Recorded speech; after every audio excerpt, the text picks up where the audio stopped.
اعوذ باللہ من الشیطان الرجیم بسم اللہ الرحمن الرحیم علیہ السلام الحمد للہ الاول بالاول کان قبلہ والآخر بالآخر یکن بعدہ الذي قصرت عن رؤيته أبصار الناظرين وعجزت عن نعته أوهام الواصفين ثم الصلاة والسلام على أشرف الأنبياء والمرسلين وخاتم النبيين سيدنا ونبينا ومولانا ومولى الثقلين جد الحسن والحسين بالقاسم محمد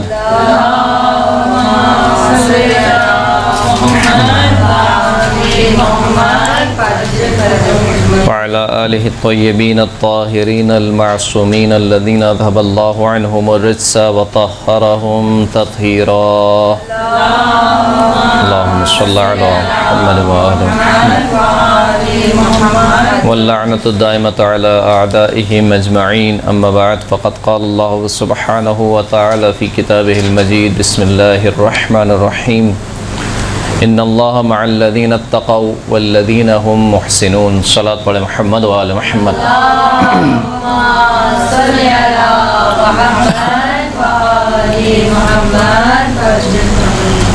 ہماری گفتگو خطبہ حمام کے بارے میں چل رہی تھی، جسے خطبہ متقین بھی کہا جاتا ہے۔ نہج البلاغہ اور دیگر کتب میں اس خطبے کو نقل کیا گیا۔ مولا کائنات نے ایک مختصر سے جواب دینے کے بعد جب حمام نے اصرار کیا کہ اسے مزید متقین کی صفات بیان کی جائیں، تو پھر اس کے بعد میرے مولا نے ایک خطبہ دیا جس میں متقین کی صفات کو بیان کیا، اور خطبے کا آغاز یہاں سے ہوا کہ فَإِنَّ اللَّهَ سُبْحَانَهُ وَتَعَالَى خَلَقَ الْخَلْقَ حِينَ خَلَقَهُمْ غَنِيًّا عَنْ طَاعَتِهِمْ آمِنًا مِّن مَّعْصِيَتِهِمْ۔ خداوند کریم نے جب خلقت کو خلق کیا تو وہ ان کی اطاعت سے بے نیاز تھا اور ان سب کی معصیت سے امان میں تھا، یعنی کسی کی اطاعت اس کو کوئی فائدہ نہیں پہنچاتی اور کسی کی معصیت خدا کو کوئی نقصان نہیں پہنچاتی۔ فائدہ اور نقصان اس ہستی کے لیے تصور کیا جا سکتا ہے کہ جس میں کچھ کمی ہو، جس میں کچھ نہ ہو، کچھ نہ پایا جاتا ہو۔ کمال اور ترقی اس ہستی کے لیے، اس ذات کے لیے مفہوم رکھتی ہے کہ جس میں کوئی چیز موجود نہ ہو۔ یعنی مثال کے طور پر آج میرے پاس مال نہیں ہے، کل میں کچھ کماتا ہوں، کچھ مال حاصل کر لیتا ہوں، پھر اس کے بعد دوبارہ کچھ کماتا ہوں، پھر دوبارہ کچھ مال حاصل کر لیتا ہوں، تو تدریجاً میں ایک کمال کی طرف پہنچتا ہوں۔ معنوی اعتبار سے بھی ایسے ہی ہے کہ اگر مثال کے طور پر آج میرے اندر تقویٰ نہیں ہے یا تقویٰ کی وہ صفات نہیں ہے تو میں عبادات کو اختیار کرتا ہوں، اطاعت کو اختیار کرتا ہوں، اور پھر تدریجاً میں اس سفر کو طے کرتا ہوں۔ ایسا کیوں ہوتا ہے؟ ایسا اس وجہ سے ہوتا ہے کہ ہم فقیر مطلق ہیں اور وہ غنی مطلق ہے، یعنی ہم سراسر فقر ہے۔ فقر کا مطلب کیا ہے؟ محتاج، احتیاج، ضرورت۔ ہم لمحہ بہ لمحہ کیا ہیں؟ فقیر ہیں، یعنی ہر لمحے کے لیے ہم احتیاج رکھتے ہیں۔ یعنی ابھی جو میں سانس لے رہا ہوں، جو سانس اندر گئی ہے، سانس کو باہر نکالنے کے لیے محتاج ہوں، پھر دوبارہ سانس اندر کے لینے کے لیے محتاج ہوں۔ تو یہ جو پوری زندگی ہے، یہ میری پوری زندگی محتاجی کی زندگی ہے، فقیری کی زندگی ہے۔ اسی لیے قرآن مجید کی جو ایک آیت ہے کہ جس میں ارشاد ہوا کہ ربی انی بما انزلت الی من خیر فقیر، پروردگار جو تو نے میری طرف خیر میں سے نازل کیا ہے میں ہمیشہ اس کا محتاج ہوں۔ تو خداوند کریم کے علاوہ جتنی بھی مخلوقات ہے ان سب میں احتیاج پائی جاتی ہے، یعنی وہ سب کے سب فقیر ہیں۔ خدا میں کوئی کمبودی نہیں ہے، ایسا نہیں ہے کہ اس کے پاس کچھ نہیں ہے، وہ کچھ حاصل کرنا چاہتا ہے۔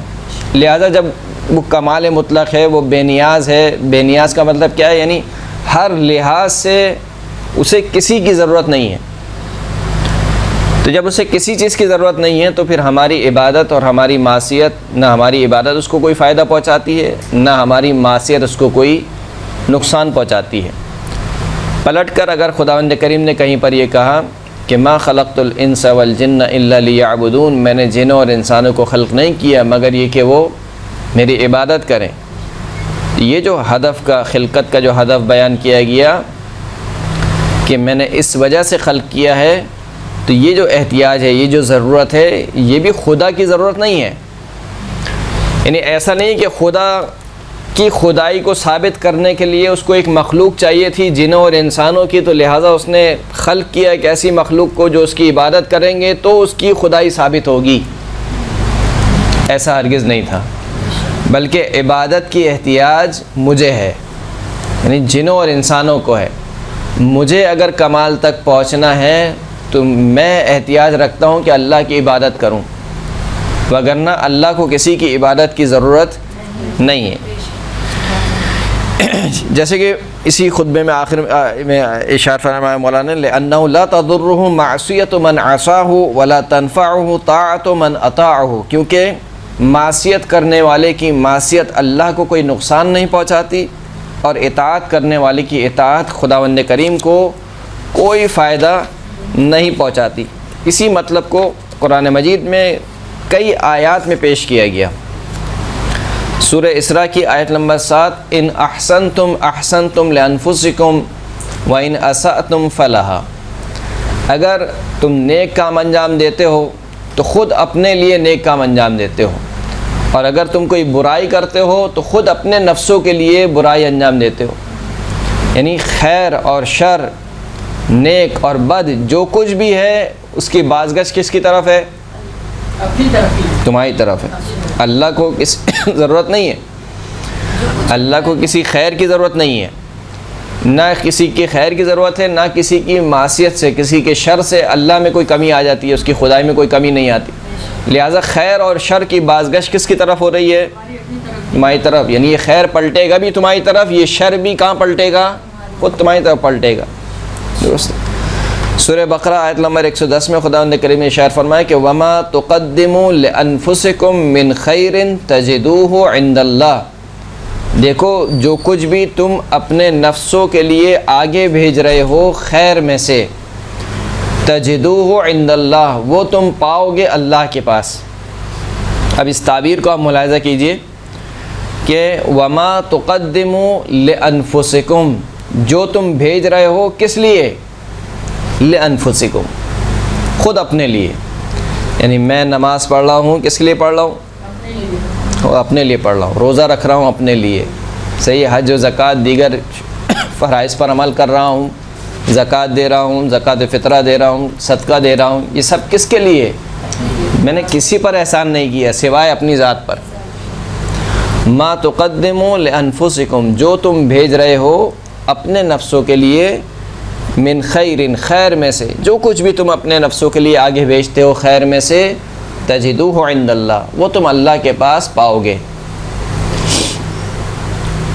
سورہ روم آیت نمبر 44 میں خداوند کریم نے ارشاد فرمایا کہ من کفر فعلیہ کفرہ ومن عمل صالحا فلانفسہم یمہدون، جو شخص بھی کفر اختیار کرتا ہے فعلیہ کفرہ، تو اس کا کفر خود اس کے اوپر ہے، یعنی اس کا وبال خود اس کے اوپر ہے، خدا کو کوئی نقصان نہیں پہنچتا۔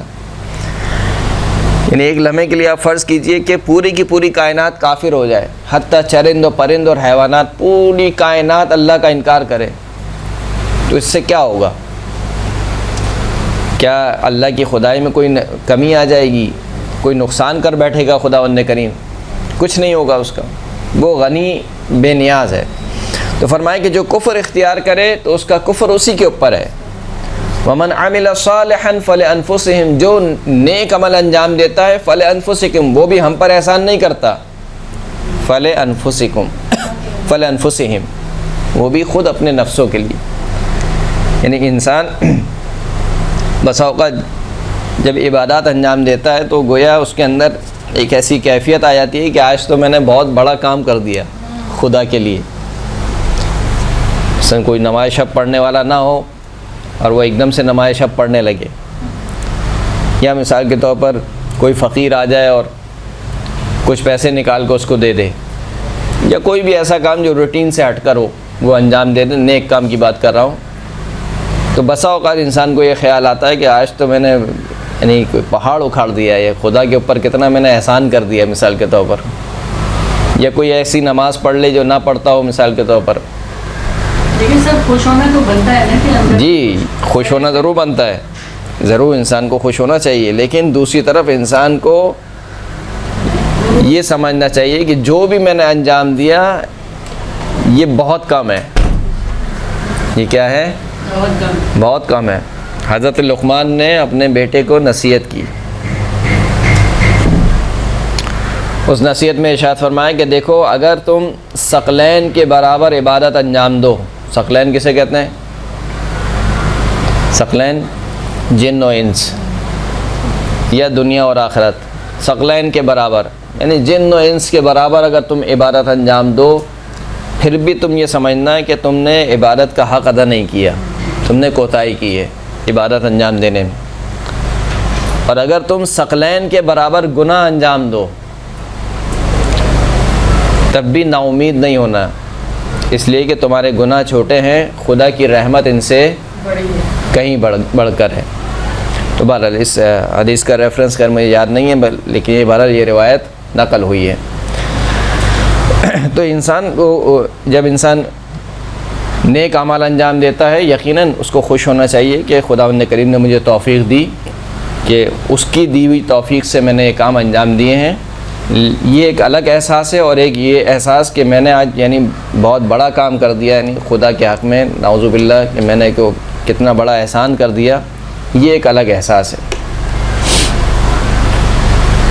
من اهتدى فإنما يهتدي لنفسه ومن ضل فإنما يضل عليها، جو بھی ہدایت پائے تو وہ ہم پر احسان نہیں کرتا، فإنما يهتدي لنفسه، اس نے ہدایت خود اپنے لیے پائی ہے۔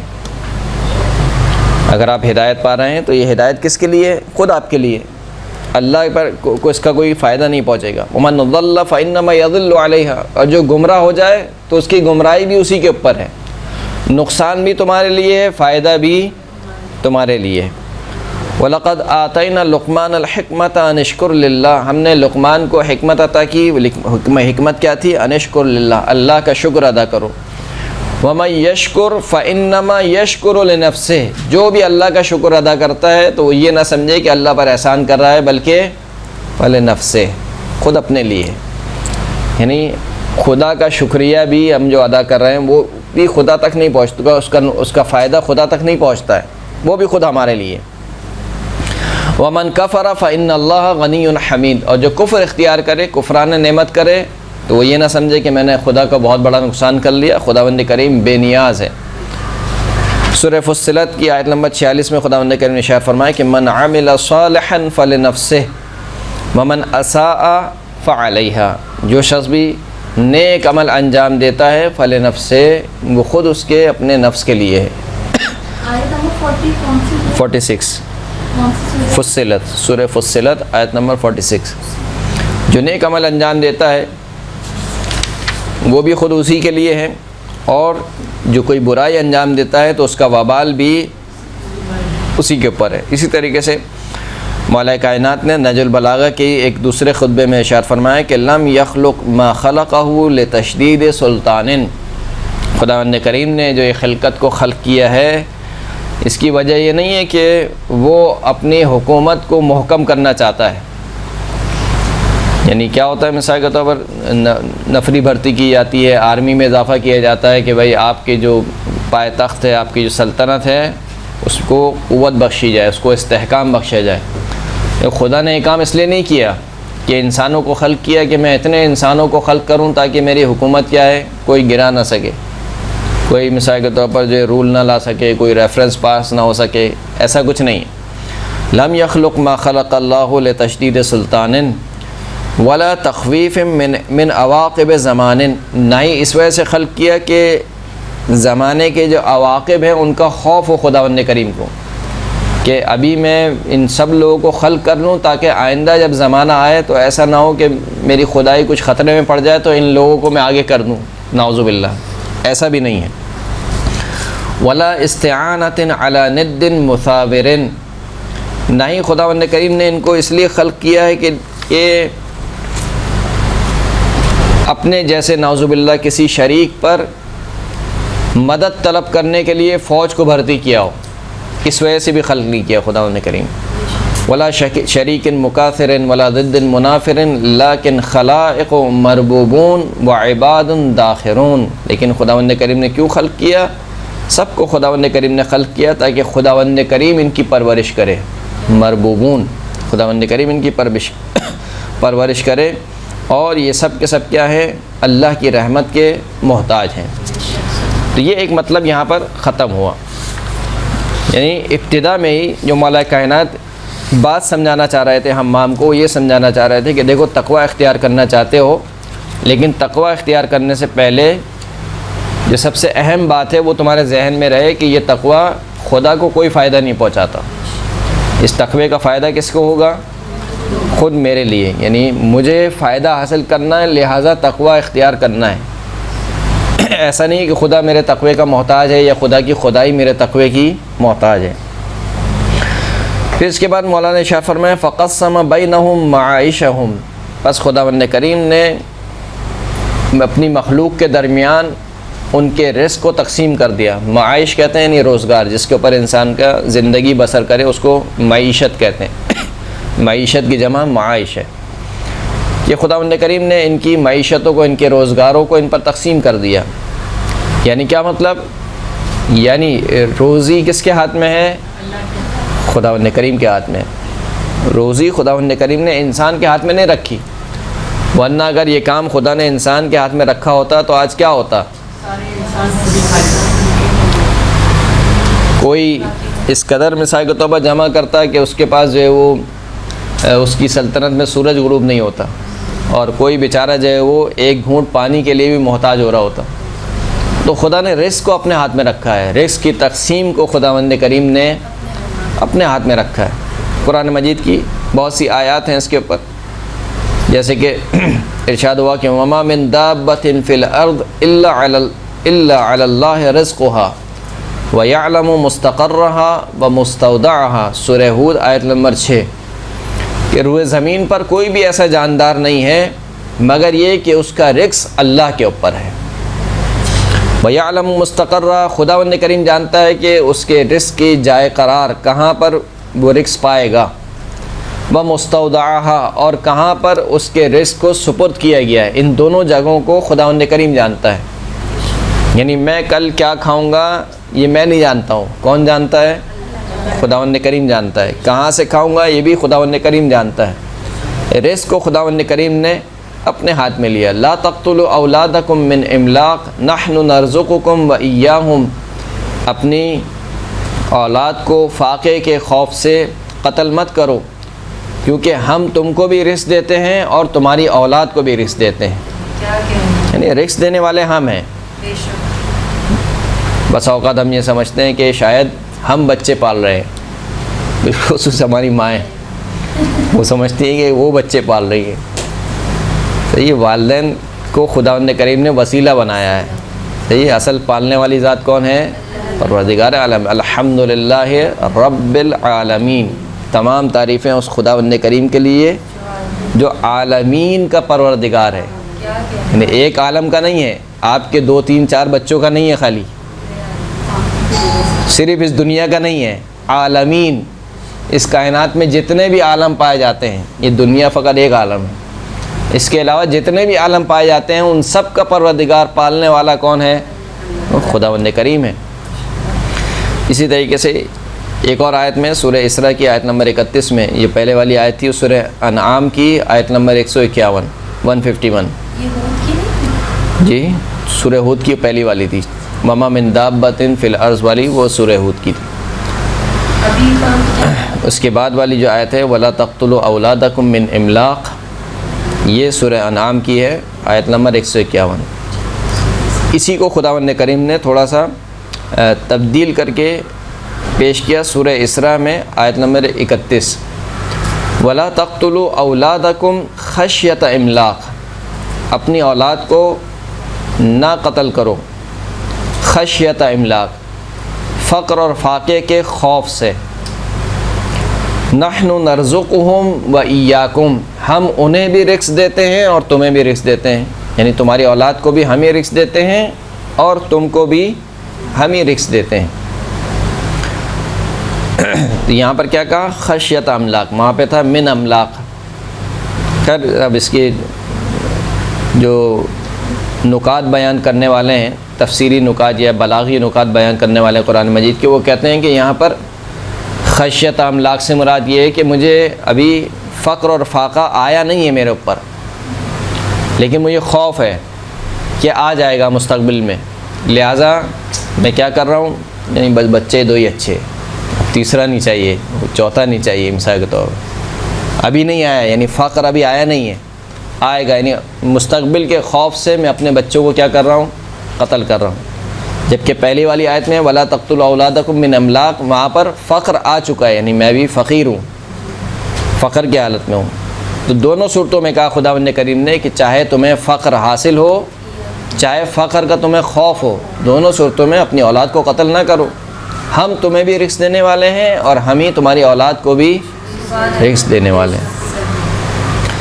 سورہ عنکبوت میں ارشاد ہوا آیت نمبر 17 میں فَابْتَغُوا عِنْدَ اللَّهِ الرِّزْقَ وَاعْبُدُوهُ وَاشْكُرُوا لَهُ إِلَيْهِ تُرْجَعُونَ، یعنی سوال اب یہ پیدا ہوتا ہے کہ جب رزق خدا کے ہاتھ میں ہے تو پھر مجھے زحمت کرنے کی کیا ضرورت ہے؟ گھر میں بیٹھ جاؤں آرام سے، نماز روزہ کروں، رزق جو ہے وہ خود ہی آتا رہے گا۔ رزق اللہ کے ہاتھ میں ہے لیکن تلاش تمہیں کرنا ہے۔ رزق کس کے ہاتھ میں ہے؟ اللہ کے ہاتھ میں، لیکن تلاش کی ذمہ داری کس پہ لگائی ہے؟ وَأَن لَيْسَ لِلْإِنسَانِ إِلَّا مَا سَعَى، انسان کے ذمے کچھ نہیں ہے مگر وہی ہے کہ جس کی وہ کوشش کرتا ہے۔ کوشش آپ کے ذمے ہے، نتیجہ خدا نے اپنے ہاتھ میں رکھا ہے۔ صحیح ہے؟ جیسے کہ ایک اور روایت بھی نقل ہوئی ہے، مجھے روایت کا ریفرنس یاد نہیں ہے، لیکن بہرحال کیونکہ میں نے خود پڑھی ہے اس روایت کو کتاب میں، اس کتاب کا نام بھی یاد نہیں ہے بہرحال، کہ راوی نے پوچھا کہ میں کیا کروں رزق کے معاملے میں، تو مفہوم بتا رہا ہوں اس روایت کا۔ امام نے فرمایا کہ تم جب صبح ہوتی ہے اپنی دکان کھول کے بیٹھ جاؤ، چادر پھیلا لو اور جو بھی تمہارا سامان ہے وہ سامان اس پر لگا لو، کہ یہ تمہارا کام ہے، اس کے بعد اللہ پر توکل کرو۔ یعنی اب تمہیں یہ فکر نہیں ہونی چاہیے کہ گراہک کہاں سے آئے گا، میرا مال بکے گا یا نہیں بکے گا، جو میرے ذمے کام تھا وہ میں نے کر دیا۔ پروردگار تو نے مجھ سے چاہا تھا کہ میں رزق کی تلاش میں نکلوں، کوشش کروں، میں بیٹھ گیا، اب اس سے آگے میرے ہاتھ میں نہیں ہے، اس سے آگے تو نے اپنے ہاتھ میں رکھا ہے۔ مشتری کو بھیجنا، گراہک کو بھیجنا یہ میرا کام نہیں ہے، یہ کس کا کام ہے؟ یہ اللہ کا کام ہے۔ تو اس حد تک انسان کا کام ہے کہ انسان اپنی پوری توانائی کو خرچ کرے، اپنی پوری کوشش کو خرچ کرے، رزق کو تلاش کرنے میں محنت کرے، محنت کرنے کے بعد توکل کس پہ کرے؟ اللہ پر۔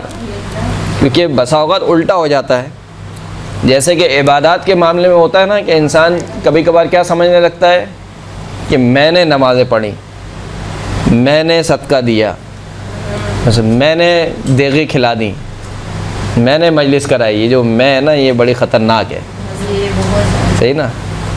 تو بسا اوقات انسان کس کی طرف نسبت دیتا ہے؟ میں نے کیا۔ اسی طریقے سے جب انسان کے پاس مال آ جاتا ہے تو انسان کہتا ہے کہ میں نے اپنے بلبوتے پہ کمایا ہے، یعنی میری کوشش ہے، میں نے محنت کی ہے، صحیح نا؟ تو بسا اوقات انسان کے ذہن میں یہ خیال آ جاتا ہے۔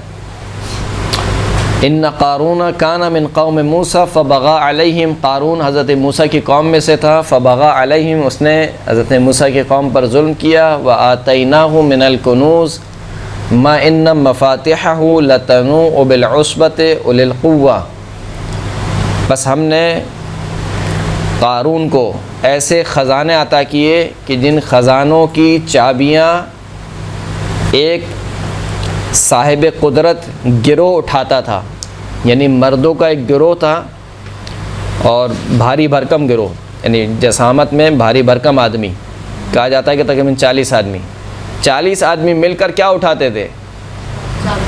خزانے نہیں اٹھاتے تھے، اس کے خزانوں کی چابیاں اٹھاتے تھے۔ اس کا خزانہ کتنا ہوگا؟ خدا کہہ رہا ہے ہم نے عطا کیا، ہم نے ایسے خزانے عطا کیے کہ جس کی صرف چابیاں بھاری بھرکم گروہ اٹھاتا تھا۔ قال له قومه لا تفرح ان اللہ لا يحب الفرحین. لیکن ہوا وہی کہ جب مال و دولت آ گیا، جب مال و دولت انسان کے پاس آ جاتا ہے تو پھر کیا ہوتا ہے، گردن میں سریا آ جاتا ہے، پھر بندہ تھوڑا سا اترا کے چلتا ہے، تھوڑی سی چال جو ہے وہ تبدیل ہو جاتی ہے. تو قارون کی قوم نے اس سے کہا کہ لا تفرح، دیکھ اترا کے نہ چل، ان اللہ لا يحب الفرحین، خداوند کریم اترانے والے کو پسند نہیں کرتا. وابتغ فیما آتاک اللہ الدار الآخرہ، اور جو کچھ تمہیں اللہ نے دیا ہے اس سے آخرت کا گھر خرید لے. یعنی جو کچھ اللہ نے ہمیں دیا ہے اس کا سب سے بہترین مصرف یہ ہے کہ میں اس سے آخرت کا گھر خرید لوں. یعنی میں آپ کو مثال دوں، مثال کے طور پر آپ کے پاس 100 روپے، آپ 100 روپے سے کوئی چیز خرید سکتے ہیں، وہ آپ کھا لیں گے ختم ہو جائے گی، آپ کے جسم میں لگ جائے گی. یا کوئی چیز آپ پہن لیں گے مثال کے طور پر، یا کوئی چیز لے لیں گے، وہ بالآخر ایک وقت کے بعد کیا ہو جائے گی، ختم ہو جائے گی. لیکن یہی 100 روپے اگر آپ کسی فقیر کو دیں گے تو یہ پھر ختم نہیں ہوئے. یعنی دونوں میں فرق ہے استعمال میں. ایک استعمال میں چیز ختم ہو رہی ہے اور ایک استعمال میں چیز ختم نہیں ہو رہی ہے بلکہ برعکس بڑھ رہی ہے. وَيُرْبِ الصَّدَقَاتِ، خدا صدقے کی تربیت کرتا ہے. تربیت کرنے کے معنی کیا ہیں؟ بڑھاتا رہتا ہے. یعنی بچے کو کیسے آپ پروان چڑھاتی ہیں، مائیں کیسے خیال رکھتی ہیں اس کا، کہ اس کو پروان چڑھا کر اس کو بڑا کرتی ہیں. تو کہا کہ خدا صدقے کی تربیت کرتا ہے. یہاں تک کہ ایک روایت میں نقل ہوا کہ خدا صدقے کی تربیت کرتا ہے، یہاں تک کہ انسان جب چھوٹا سا صدقہ دیتا ہے وہ قیامت کے دن دیکھے گا کہ وہ کوہ احد کی پہاڑی کے برابر ہوگا. تو خداوند کریم جو ہماری جو کچھ بھی نعمتیں اس نے ہمیں دی ہیں، اس کا صحیح ترین استعمال یہ ہے کہ اس سے ہم کیا خریدیں، آخرت خریدیں. وابتغ فیما آتاک اللہ والدار الآخرہ. قارون کی قوم نے قارون سے کہا کہ جو کچھ اللہ نے تجھے عطا کیا ہے اس سے آخرت کا گھر خرید لے. ولا تنس نصیبک من الدنیا، اور دنیا سے جو تیرا نصیب ہے اس کو مت بھولا. یہ انتہائی اہم نصیحتیں ہیں. دنیا کا سے جو تیرا نصیب ہے اس کو مت بھولا. دنیا سے ہمارا کیا نصیب ہے؟ یہاں پہ ہم سوال جواب کے لیے، آزمائش کے لیے آئے ہیں. کیا نصیب کیا ہے، کیا مل نصیب سے مراد یعنی میرا حصہ کیا ہے دنیا سے. میں اس دنیا میں زندگی کر رہا ہوں 50 سال 60 سال 70 سال کا معلوم نہیں، جتنی بھی اللہ نے مجھے زندگی دی، فرض کیجئے چلیں 1000 سال میں اس دنیا میں جیا. نصیب کیا ہے، میرا حصہ کیا ہے اس دنیا میں سے؟ جو میں نے آخرت کے لیے جمع کیا وہ دنیا میں سے کیا ہے؟ کچھ بھی نہیں. کچھ بھی نہیں. دنیا میں سے ولا تنسا نصیبک من الدنیا، تجھے قبر میں چھوڑ کے چلے جائیں گے. تیرے اپنے پیارے بھی، تیری بیوی بھی، تیری اولاد بھی، تیرا مال بھی، تیرے دوست بھی، سب چھوڑ کے چلے جائیں گے. بلکہ وہ تو اس فکر میں ہوں گے کہ بھائی جلدی سے اس کو دفن کرو ورنہ بدبو دینے لگے گا. یعنی وہی میرا دوست، وہی میری بیوی، وہی میرے بچے جو ابھی مجھ سے اتنی محبت کرتے ہیں، مجھ سے آگے چپٹتے ہیں، میرے اولاد، وہی میرا اولاد کہے گی کہ بھائی اس کو جلدی سے دفناؤ، بدبو آ رہی ہے. ولا تنسا نصیبک من الدنیا، دنیا میں سے بس یہی ہے، کچھ بھی نہیں ہے. وَأَحْسِن كَمَا أَحْسَنَ اللَّهُ إِلَيْكَ، دیکھ جیسے اللہ نے تجھ پر احسان کیا تو بھی دوسروں پر احسان کر. یعنی آج اگر تجھے کچھ مل گیا ہے تو یقیناً تجھے کوئی دینے والا ہے. جب اس دینے والے نے تمام تر تیری کوتاہیوں کے باوجود تجھے دیا ہے تو تو پھر آگے دینے سے اپنے ہاتھ کو کیوں روکتا ہے؟ یعنی میں اپنے نامہ اعمال کو ایک مرتبہ اپنے سامنے رکھوں اور ایک مرتبہ اپنے سامنے رکھوں کہ کیا کیا خدا نے مجھے دیا ہے، اور پھر ان دونوں کا تقابل کروں کہ یہ جو نامہ اعمال تھا کیا یہ ڈیزرو کرتا تھا کہ مجھے یہ چیزیں ملیں؟ صحیح ہے نا. اس کے باوجود خدا نے کریم نے دیا ہے اور مسلسل دے رہا ہے. تو وہ جب ہمارے اس قدر سیاہ نامہ اعمال کے باوجود ہمیں مسلسل دے رہا ہے تو ہمیں آگے دینے میں کیوں شرم محسوس ہوتی ہے، کیوں ہم ہاتھ روک کر رکھتے ہیں؟ دیکھیے اسلام کا فلسفہ یہ ہے کہ آپ جتنا دیں گے اتنا آئے گا، روک لیں گے تو رک جائے گا. فطرت کا قانون بھی یہی ہے. آپ پانی کا چشمہ کھودیں، پانی جب تک بہتا رہے گا پانی نکلتا رہے گا. پانی کو آپ نے روک دیا چشمے سے پانی آنا بند ہو جائے گا. کنواں کھودیں آپ، بورنگ کھودیں، بورنگ آپ استعمال نہیں کریں 1 سال تک ختم ہو جائے گی، بیٹھ جائے گی. لیکن جب تک پانی چلتا رہے گا پانی آتا رہے گا. یہ قانون ہے، یہ قانون ہے فطرت کا. جب تک آپ دیتے رہیں گے آتا رہے گا. آپ نے خود روک لیا تو اس وقت کیا ہو جائے گا؟ بند ہو جائے گا، رک جائے گا. وَأَحْسِن كَمَا أَحْسَنَ اللَّهُ إِلَيْكَ وَلَا تَبْغِ الْفَسَادَ فِي الْأَرْضِ، اور روئے زمین پر فساد برپا نہ کر. ان اللہ لا يحب المفسدین، خداوند کریم فساد پھیلانے والوں کو پسند نہیں کرتا. یہ دیکھیے کتنی خوبصورت نصیحتیں تھیں جو قارون کو اس کی قوم نے کی. کہ پہلی نصیحت یہ کی کہ اطراع کرنا چل، خدا اترانے والوں کو پسند نہیں کرتا. دوسری نصیحت یہ کی کہ جو کچھ خدا نے تجھے دیا ہے اس سے آخرت کا گھر خرید لے. تیسری نصیحت یہ تھی کہ دنیا سے جو تیرا نصیب ہے اس کو مت بھولا. چوتھی نصیحت یہ تھی کہ خدا نے جس طریقے سے تیرے ساتھ احسان کیا، تجھے دیا، مال و متاع دیا، تو دوسروں پر احسان کر. اور پانچویں نصیحت کیا تھی کہ زمین پر فساد نہ پھیلا، خداوند کریم فساد پھیلانے والوں کو پسند نہیں کرتا. اتنی خوبصورت نصیحتیں. اس کے جواب میں قارون نے کیا کہا؟ قال انما اوتیتہ علی علم عندی، جو کچھ مجھے دیا گیا ہے وہ میرے اس علم کے سبب دیا گیا ہے جو میرے پاس ہے. یعنی یہاں پر کیا آ گئی؟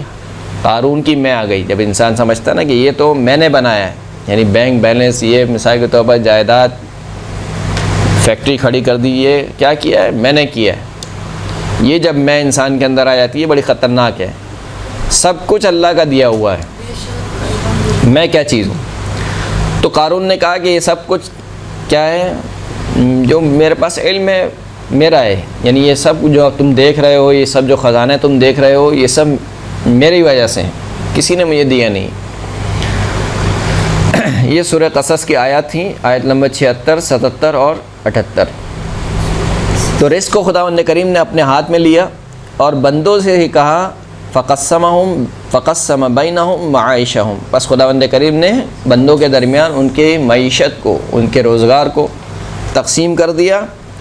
اور تقسیم کرنے کے بعد خداوند کریم نے کہا کہ اب تم اسے تلاش کرو. فابتغوا عند اللہ الرزق، خداوند کریم کے پاس سے رزق کو تلاش کرو. واعبدوہ واشکروا لہ الیہ ترجعون، اللہ کی عبادت کرو، اللہ کا شکر ادا کرو، اسی کی طرف تمہیں پلٹنا ہے. سورہ عنکبوت آیت نمبر 17.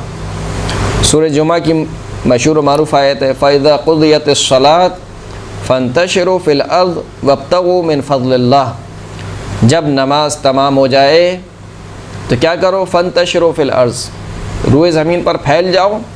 وَابْتَغُوا مِنْ فَضْلِ اللَّهِ، اور اللہ کا فضل تلاش کرو.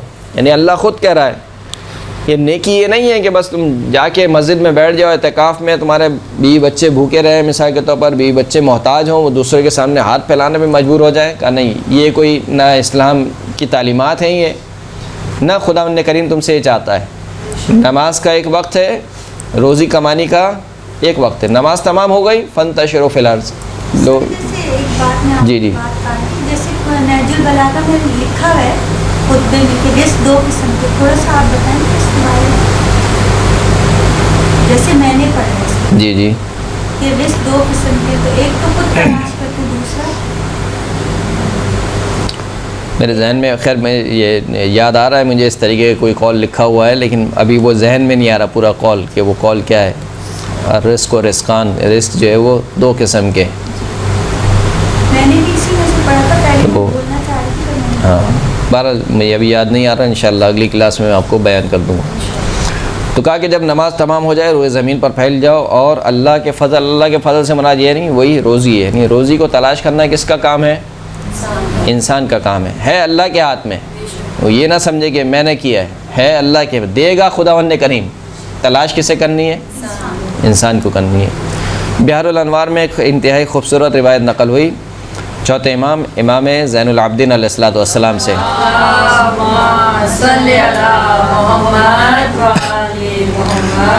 فرماتے کہ لا تجاہد فی الرزق جہاد الغالب ولا تتکل علی القدر اتکال مستسلم فإن اتباع الرزق من السنہ والاجمال فی الطلب من العفہ۔ مولا فرماتے کہ دیکھو رزق کو تلاش کرنے میں پورے طریقے سے جت نہ جاؤ، یعنی اپنا سارا ہم و غم تم نے کیا رکھا ہوا ہے کہ بس کسی طریقے سے پیسہ آ جائے، کسی بھی طریقے سے کیا آ جائے، مال و دولت آ جائے۔ جہاد الغالب جسے کہنا چاہیے، یعنی سونا جاگنا اسے بولنا چاہیے کہ بلی کو خواب میں بھی چھچڑے نظر آتے ہیں، وہ کیفیت ہو جائے تمہاری کہ سوتے جاگتے ہوئے تمہاری بس یہی ہو تمہارا خیال میں کہ کس طریقے سے پیسہ آئے گا، کس طریقے سے رزق آئے گا۔ نہ یہ کیفیت ہونی چاہیے، نہ دوسری کیفیت ہونی چاہیے، ولا تتکل علی القدر، نہ یہ کہ بولو کہ بس رزق تو خدا نے شب قدر میں تقسیم کر دیا۔ شب قدر آئی ہے بھی، شب قدر میں کیا ہوتا ہے؟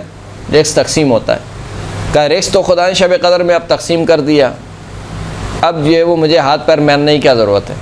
میں آرام سے نماز روزہ کروں، مسجد میں جاؤں، اعتکاف میں بیٹھ جاؤں، روزے رکھوں، ضرورت نہیں ہے مجھے ہاتھ پیر مارنے کی۔ وہ بھی صحیح نہیں ہے اور یہ بھی صحیح نہیں ہے۔ فإن اتباع الرزق من السنہ، رزق کی تلاش میں نکلنا یہ سنت میں سے، یعنی انبیاء نے یہ کام کیا ہے۔ انبیاء سے بڑھ کر تو ہم دین پر عمل نہیں کر سکتے نا، انبیاء نے یہ کام کیا ہے کہ وہ رزق کی تلاش میں نکلتے تھے۔ والاجمال فی الطلب من العفہ، اور رزق کو تلاش کرنے میں خوبصورتی دکھانا۔ خوبصورتی کا کیا مطلب ہے؟ یعنی نہ ہی لالچ دکھانا اور نہ ہی بالکل یکسرے چھوڑ دینا، یعنی آتے ہوئے گراہک کو بھی واپس بھیج دینا، نہیں بھائی جاؤ ابھی ہم نماز پڑھنے میں مشغول ہیں، یہ بھی صحیح نہیں ہے۔ والاجمال فی الطلب، رزق کو طلب کرنے میں اجمال خوبصورتی دکھانا، من العفہ یہ پاک دامنی میں سے ہے۔ پھر مولا فرماتے کہ لیست العفۃ بمانعۃ رزقا، پاک دامنی رزق کو منع کرنے والی نہیں، یعنی ایسا نہیں کہ اگر جو تم کام ہم تم کو بتا رہے ہیں اس کام سے تمہارا رزق کم ہو جائے گا یا آتا ہوا رزق چلے جائے گا، ایسا نہیں ہے۔ پاک دامنی رزق کو منع کرنے والی نہیں ہے۔ والحرص بجالب فضلا، اور ایسا بھی نہیں ہے کہ لالچ جتنا رزق تمہیں ملنا ہے اس سے زیادہ رزق لے آئے، یعنی نہ لالچ تقسیم سے زیادہ رزق کو لے کر آ سکتی ہے اور نہ ہی پاک دامنی لکھے ہوئے رزق کو منع کر سکتی ہے، ایسا نہیں ہو سکتا۔ رزق تمہیں جتنا ملنا ہے اتنا ملے گا۔ یہ صحیح ہے کہ کچھ اسباب خود خداوند کریم نے رکھے ہیں کہ جس سے رزق میں کیا ہوتا ہے؟ اضافہ ہوتا ہے۔ سب سے بڑا سبب کیا ہے جو آپ اکثر و بیشتر سنتے ہیں؟ رزق میں اضافے کا کیا ہے؟ سب سے بڑا سب سے بڑا سبب رزق میں اضافے کا کیا ہے؟ صلہ رحمی۔ عمر میں اضافے کا، رزق میں اضافے کا کیا ہے؟ صلہ رحمی کرو۔ صلہ رحمی کا مطلب یہ نہیں کہ پیسے خرچ کرو، صلہ رحمی کا مطلب یہ ہے کہ حال احوال پوچھو اپنی بہن کا، اپنے بھائی کا، اپنے خونی رشتہ داروں سے، خونی رشتہ داروں سے کیا کرنا؟ قطع رحمی نہ کرنا۔ اسی طریقے سے اور دوسرے اسباب ہیں، صدقہ دینا مثال کے طور پر، صبح کے وقت بیدار رہنا، یعنی طلوع فجر سے اور طلوع آفتاب تک بیدار رہنا، یہ بھی جو ہے وہ سبب ہے رزق میں اضافے کا۔ اسی طریقے سے اور دیگر اسباب بیان ہوئے ہیں، وہ سب اپنی جگہ پر ہیں۔ لیکن یہ جو چیزیں ہیں کہ انسان لالچ کرے، حریص بن جائے اور 24 گھنٹے اس کے ذہن میں فقط ایک ہی خیال رہے کہ میں کس طریقے سے اس پیسے کو ڈبل کروں، کیا یہ اچھی بات نہیں ہے، یہ درست نہیں ہے۔ ان الرزق مقسوم والاجل مخترم یا محترم والاستعمال الحرص طلب المأثم، رزق تقسیم ہو چکا ہے اور جو تمہاری موت ہے وہ تمہیں ہلاک کرنے والی ہے، یعنی ایک حتمی موت تمہاری لکھی ہوئی ہے، تم کما کے کہاں جاؤ گے؟ بالآخر تمہیں کیا کرنا ہے؟ مر جانا ہے، یعنی ہم سب کو مر جانا ہے، بالآخر مرنا ہے، تو اتنا سارا کما کے کہاں لے کر جاؤ گے؟ واستعمال الحرص طلب المأثم، اور حرص کو استعمال کرنا، حرص سے کام لینا، لالچ سے کام لینا، یہ کیا ہے؟ گناہ کو کھینچ کر لانے کے مترادف۔ ایک صلاۃ پڑھیں محمد و آل محمد پر۔ اللہم صلی علی محمد و آل محمد پر۔ لہذا جب اشکال کیا کہ بھائی یہ جو طائف والوں نے، مکے والوں نے، طائف اور مکہ جو دو علاقے تھے، ان لوگوں نے اشکال کیا ہے رسول اللہ پر کہ اگر یہ قرآن نازل ہونا ہوتا تو ان دونوں مدینوں میں سے، ان دونوں جگہوں میں سے کسی بڑے آدمی پر نازل ہوتا، یعنی کسی مالدار آدمی پر نازل ہوتا۔ یہ رسول اللہ صلی اللہ علیہ وآلہ وسلم یعنی محمد صلی اللہ علیہ وآلہ وسلم، یعنی میں اپنے الفاظ میں کہوں کہ کیا یہ ایک عبداللہ کا یتیم بیٹا ہی رہ گیا تھا کہ اس پر خدا نے قرآن کو نازل کیا؟ تو اس کے جواب میں خداوند کریم نے کیا کہا؟ اہم یقسمون رحمت ربک، اہم یقسمون رحمت ربک، کیا یہ لوگ تیرے رب کی رحمت کو تقسیم کرنے والے ہیں؟ نحن قسمنا بینہم معیشتہم، ہم نے ان کے درمیان ان کے روزگار کو تقسیم کیا ہے۔ یعنی یہ تو نبوت اور رسالت کو تقسیم کرنے کی بات کر رہے ہیں، ان کو تو اتنا بھی اختیار نہیں ہے کہ یہ اپنی روزی کو تقسیم کر سکیں۔ ہم رزق دینے والے ہیں، رزق کو ہم نے تقسیم کیا ہے۔ جب یہ رزق کو تقسیم کرنے میں اختیار نہیں رکھتے ہیں تو وہ نبوت اور رسالت اور قرآن کا نازل کرنا وہ کب سے ان کے اختیار میں آ گیا؟ اہم یقسمون رحمت ربک نحن قسمنا بینہم معیشتہم فی الحیات الدنیا ورفعنا بعضهم فوق بعض، اور ہم نے بعض کو بعض پر کیا کیا؟ فضیلت دی ہے۔ کسی کو فقیر بنایا ہے، کسی کو امیر بنایا ہے۔ یعنی یہ خود اس بات کی دلیل ہے کہ رزق انسان کے ہاتھ میں نہیں ہے۔ اگر رزق انسان کے ہاتھ میں ہوتا تو انسان کیا کرتا ہے؟ تو سب کے سب امیر ہوتے یا سب کے سب فقیر ہوتے۔ یہ خدا نے یہ تقسیم بندی رکھی ہے، اور اس میں بھی مصلحت ہے کہ خدا نے ہر ایک کو ایک جیسا نہیں دیا۔ لِيَتَّخِذَ بَعْضُهُمْ بَعْضًا سُخْرِيًّا، ہم نے فضیلت دی کیونکہ بعض دوسرے بعض کا مذاق اڑائیں، ان کا استہزاء کریں، اس وجہ سے یعنی آزمائش ہے یہ جو ہم نے ایک کو فقیر رکھا ہے ایک کو غنی رکھا ہے، یہ ایک آزمائش ہے۔ وَرَحْمَتُ رَبِّكَ خَيْرٌ مِّمَّا يَجْمَعُونَ، اور تیرے رب کی جو رحمت ہے وہ ان تمام چیزوں سے بہتر ہے جو کچھ یہ آپس میں کیا کرتے ہیں؟ جمع کرتے ہیں۔ جب یہاں تک بات پہنچ گئی، اس کے بعد اب مولانا نے فضائل شروع کیے۔ فرمایا کہ فالمتقون ہم فیہا اہل الفضائل، بس جو متقی افراد ہیں وہی دنیا میں اہل فضائل ہیں۔ یعنی اصل فضیلت والے کون ہیں؟ متقی افراد ہیں۔ یعنی فضیلت یہ نہیں ہے کہ کسی کے پاس مال و دولت زیادہ ہو، فضیلت یہ نہیں ہے کہ کسی کا قبیلہ کوئی نامور قبیلے سے تعلق رکھتا ہو، کسی کا حسب و نسب ہو، کسی کا خاندان مثال کے طور پر شہرت والا ہو، یہ فضیلت نہیں ہے۔ فضیلت کیا ہے؟ جو جتنا متقی ہے۔ سورہ حجرات آیت نمبر 13، یا ایھا الناس انا خلقناکم من ذکر و انثی وجعلناکم شعوبا وقبائل لتعارفوا ان اکرمکم عند اللہ اتقاکم ان اللہ علیم خبیر۔ اے تمام کے تمام لوگوں، ہم نے تمہیں کس سے خلق کیا؟ ایک مرد اور ایک عورت سے خلق کیا۔ وَجَعَلْنَاكُمْ شُعُوبًا وَقَبَائِلًا، اور پھر ہم نے تمہیں مختلف گروہوں میں، مختلف امتوں میں، مختلف قبیلوں میں تقسیم کر دیا۔ کیوں کیا یہ کام ہم نے؟ لِتَعَارَفُوا، تاکہ تم ایک دوسرے سے پہچانے جاؤ۔ یعنی سارے انسان اگر ایک ہی شکل کے ہوتے تو پہچاننا مشکل ہوتا تھا، یہ کس کا بیٹا ہے، کس کا چچا ہے، صحیح، یہ کہاں کا رہنے والا ہے، مختلف ہوتا پہچان۔ لہذا پہچان کی خاطر ہم نے کیا کیا؟ مختلف گروہوں میں تقسیم کر دیا، تمہاری شکل و شباہت کو جو ہے وہ مختلف کر دیا۔ کسی کا رنگ سیاہ ہے، کسی کا رنگ جو ہے وہ سفید ہے، کوئی مثال کے طور پر سانولا کلر کا ہے۔ زبانیں مختلف ہیں تمہاری، کوئی اردو بولتا ہے، کوئی انگلش بولتا ہے، کوئی مثال کے طور پر پشتو بولتا ہے، دیگر مختلف زبانیں۔ یہ تمام کا تمام کام ہم نے فقط کس لیے کیا؟ لتعارفوا، آپس میں ایک دوسرے کو پہچان سکو، ورنہ اس میں کوئی فضیلت نہیں ہے۔ یعنی ایسا نہیں ہے کہ کوئی انگلش بولتا ہے تو وہ کوئی بہت ہی مثال کے طور پر انٹلیکچوئل آدمی ہے، صحیح، فقط ایک زبان ہے، وہ ایک زبان بولتا ہے، آپ ایک زبان بولتے ہیں۔ بدقسمتی ہمارے معاشرے کی کہ وہ جو کوئی تھوڑا بہت انگلش بولنے لگتا ہے اس کو سمجھتے ہیں کہ یہ کوئی بہت ہی پڑھا لکھا ہے کوئی۔ یہ فقط انگلش کیا ہے؟ فقط ایک زبان ہے۔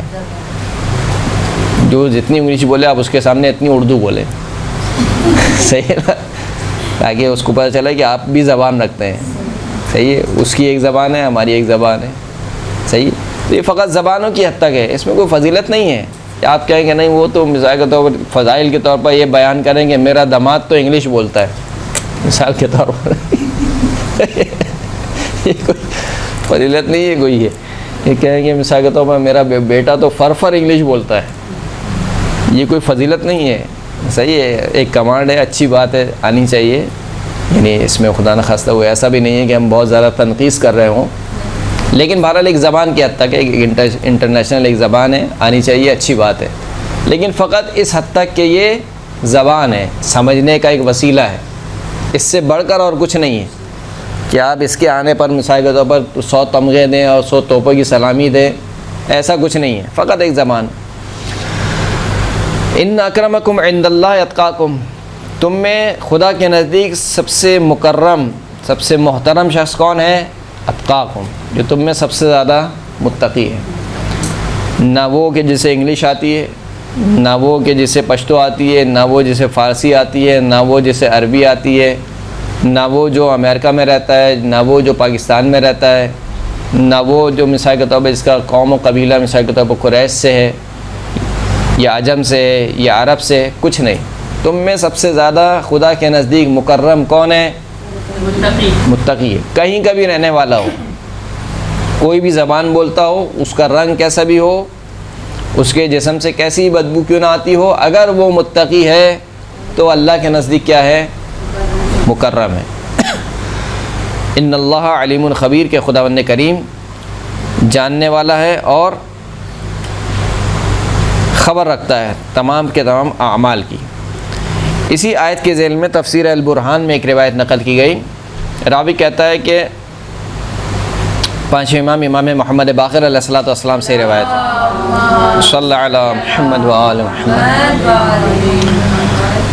کانا سلمان جالسا مع نفر من قریش فی المسجد، حضرت سلمان کچھ قریش کے افراد کے ساتھ مسجد نبوی میں بیٹھے ہوئے تھے، فاقبلوا ینتصبون ویرفعون فی انصابہم حتی بلغوا سلمان، تو یہ جو قریش کے افراد تھے یہ سب کا سب اپنا حسب و نسب بیان کرنا شروع ہو گئے، اپنا نسب بیان کے، میرے فلاں قبیلے سے میرا تعلق ہے اور یہ فلاں فلاں، میرے باپ یہ، میرے دادا یہ، پر دادا کا یہ تھے، اور تمام نسب کو بیان کرنا شروع ہو گئے، یہاں تک کہ جناب سلمان کی باری آئی، فقال له عمر بن الخطاب، عمر بن خطاب نے کہا سلمان سے کہ اخبرنی ما انت ومن ابوک وما اصلک، مجھے خبر دو کہ تم کون ہو، تمہارا باپ کون ہے اور تمہاری اصل کیا ہے۔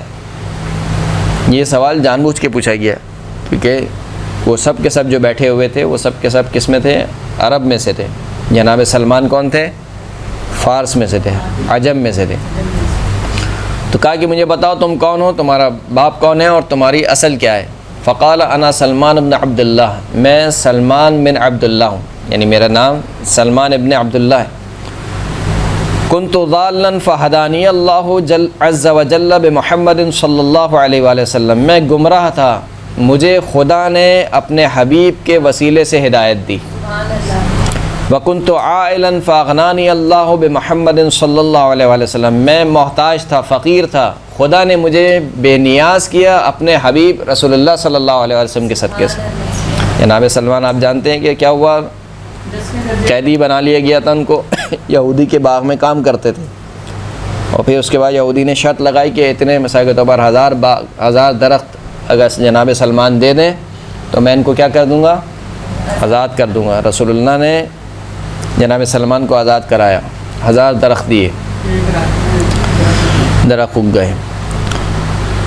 وَكُنْتُ مَمْلُوكًا فَاعْتَقَنِي اللَّهُ بِمُحَمَّدٍ صلی اللہ علیہ وسلم، میں مملوک تھا یعنی غلام تھا، خدا نے مجھے اپنے حبیب کے وسیلے سے آزاد کرایا۔ یعنی تم میرا حسب و نسب پوچھ رہے تھے، میرا حسب و نسب یہ ہے، میرا نام سلمان ہے اور میرا حسب یہ ہے کہ میں کیا تھا، گمراہ تھا، مجھے رسول کے ذریعے سے ہدایت دی، میں فقیر تھا، رسول اللہ کے ذریعے سے خدا نے مجھے غنی کیا، اور میں غلام تھا، رسول اللہ کے وسیلے سے خدا نے مجھے کیا کیا، آزاد کیا۔ ھذا نسبی و حسبی، یہی میرا کل حسب اور نسب ہے۔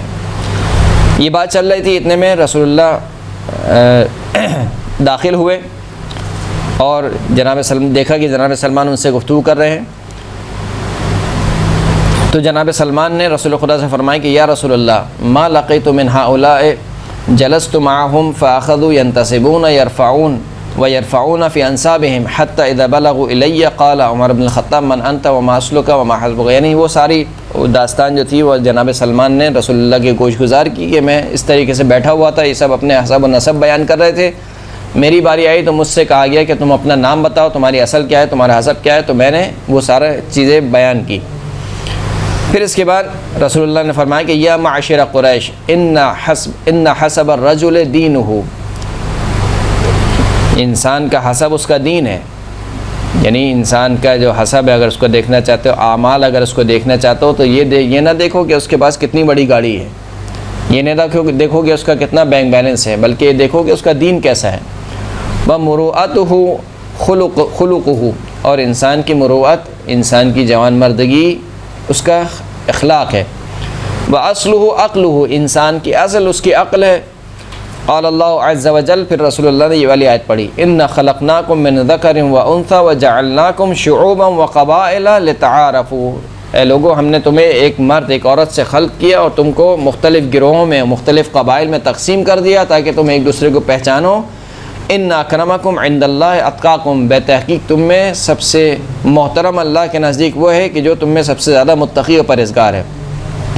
پھر اس کے بعد رسول اللہ نے جناب سلمان سے فرمایا کہ یا سلمان لیس لأحد من هؤلاء علیک فضل الا بتقوی اللہ عز وجل، اے سلمان ان میں سے کسی ایک کو بھی تم پر کوئی فضیلت حاصل نہیں ہے مگر فقط و فقط اللہ کے تقوی کے سبب، یعنی اگر ان میں سے تم کسی کو دیکھو کہ کوئی تم سے زیادہ متقی ہے تو وہ تم پر فضیلت رکھتا ہے، لیکن اگر تم دیکھتے ہو کہ ان میں سے کوئی تم سے زیادہ متقی نہیں ہے تو اس کا مطلب ہے کہ تم سب سے زیادہ متقی اور پرہیزگار ہو، تم سب سے زیادہ فضیلت رکھتے ہو۔ تو حسب اور نسب اور دنیا کے جو معیارات ہیں وہ سب اپنی جگہ، اللہ کے نزدیک اللہ کی بارگاہ میں فقط ایک ہی معیار ہے اور وہ کیا ہے؟